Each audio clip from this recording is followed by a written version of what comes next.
Hi everybody, thanks for subscribing and welcome back. So today we're going to be talking about a taboo topic, I think. We're going to be talking about sex and fertility. I'm not a sex therapist, but I do get asked a lot of questions about this. So I just thought, let me just share it because it's repeated and repeated over and over again, and I'd like to dispel the questions that come my way. This is Dr. Wanjiru Ndegwa, and you're watching Footsteps to Fertility.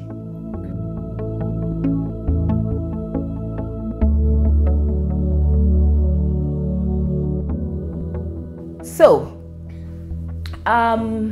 sex and fertility. So I've gotten a lot of questions from patients, especially the patients who are having timed intercourse cycles, and that's where we probably ovulate, help you ovulate, and then kind of time and predict when is your best time to get pregnant. So these questions come from them. So one of the questions that comes so often is, how many times do we have to have intercourse when we're trying to conceive? And it's a very good question, because should we have it 5 times? Should we have it every single day? Should we have it on alternate days? Should we only have it on that day of ovulation? And it's a big concern.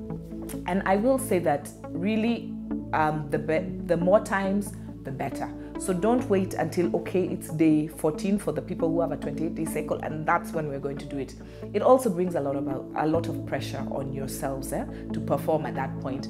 Sex is supposed to be fun. It's part of marriage. So I mean, you can't say, okay, I'm only going to have it on day 14, or I'm only going to have it on that week of my optimal fertilization. You can have it on alternate days, and it will just be as good. And in terms of the number, once is enough. You don't have to wake up 5 times a night. It's okay. Yeah, so don't be too stressed and don't make it too mechanical. Enjoy yourselves, yeah, because it's a journey anyway. Another question I get asked a lot is, does position matter?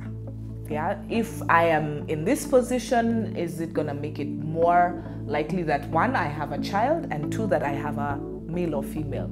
And this really perplexes me, because no, I mean, it really doesn't matter. To be honest, the sperm have reached their destination in a couple of seconds. So it doesn't matter.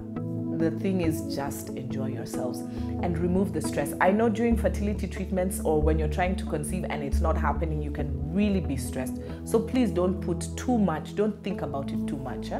Yeah, some people get pregnant on their first try. Yeah? So it's not rocket science. Don't think about it too much.